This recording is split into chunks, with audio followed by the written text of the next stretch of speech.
Assalamualaikum. Walaikum salam. Interesting talk. Just clarification, continuing this suggestion. We agree that one of the things is to bring back the money integrity.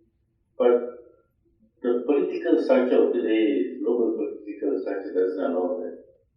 Like even when Mahathir said that in 2002, because of I think pressure from outside, we were not able to do it. Now anyone who goes against the the dominance of dollar also got wiped out. How do we move forward so that do we all have to go into politics or something like that? Because without political will, it's impossible.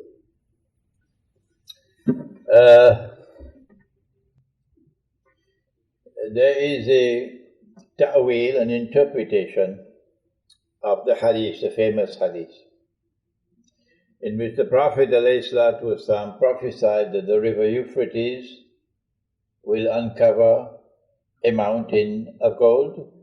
The people will fight for the gold, and 99 out of every 100 would be killed, and each would say, I am the one who would survive, but the believers must not touch that gold, so we are not in that war.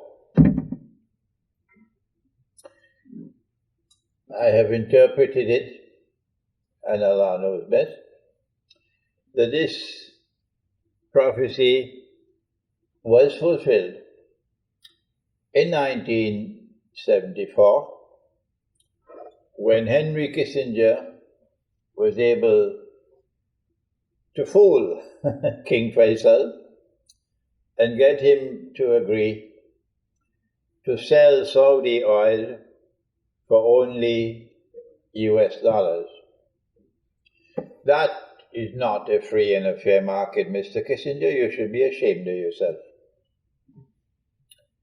Even with a mountain of gold, I cannot buy a barrel of oil. If I want to buy oil, I have to use only US dollars, which, number one, immunizes the US dollar from collapse, because oil is the largest commodity sold in the world market. And number two, allows the US dollar to fly higher than ever before. This was the birth of the Petrodollar, when an ocean of oil underneath the river began to function as a mountain of gold. I was able to make this interpretation, first of all, because I'm the graduate of an Institute of Islamic Studies, where I studied Quran and Hadith, but also because I went on to study international relations, in which I also had to study international monetary economics in 2 universities. But this is not taught in the Darul Uloom. So our graduates have no way of interpreting this hadith. And so the great war which is coming is not going to be fought over Ukraine, or over Korea, over Kashmir. The great war which is coming is going to be fought over the mountain of gold. Russia and China are now threatening. China is leading the way of threatening to demolish the petrodollar monetary system. And Russia is supporting China. If Russia was not supporting China, the Chinese are not powerful enough to threaten the petrodollar monetary system. But when China saw the Soviet Union collapse, and Russia returning to her Orthodox Christian heart, China knew that history is changing. The Soviet Union maintained hostile relations with China. But this Russia we can trust, because the Orthodox Christian will never bend his knee to the Western Christian.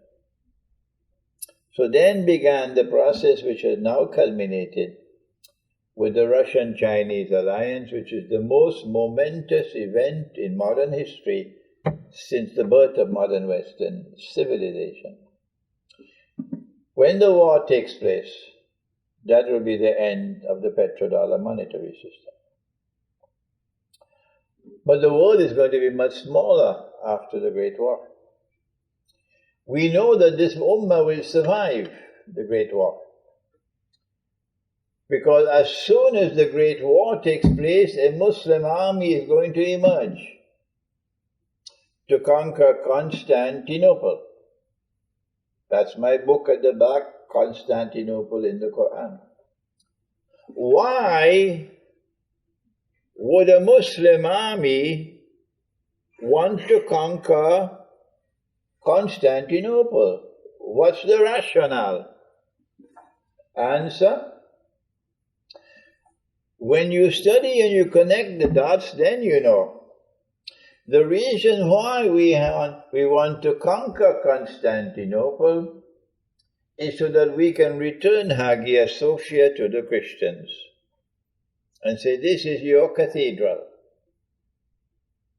and apologize to them for what Sultan Muhammad Fatih did, shamefully and disgracefully and manifestly sinfully.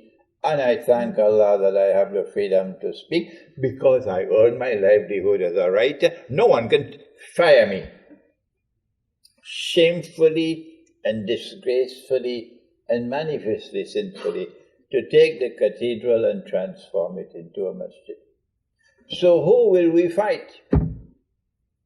The Muslim army will fight those who oppose returning the cathedral to the Christians. Those are the ones we fight. And when we defeat them and we conquer the city, the name of the city will be restored to the name that the Prophet used, alayhi salatu wasalam, لَتَفْتَحَنَّ الْقُنْسْتَنْتِنِيَّةِ. And when that happens, that part of the world, the Orthodox Christian world, will form an alliance with us. And when that alliance takes place, Dr. Mira, wonderful opportunities will come for bringing back dinar and dirham in the market. Yes, once that, because then a Muslim army being victorious, goodbye to this modern secular state system in the world of Islam. Because he praised the commander and he praised the army. So we are going to take control of territory tomorrow where we have control, and we can bring back dinar and dirham, and we'll have an Orthodox Christian world supporting us. That's a tomorrow that's coming, Dr. Mira.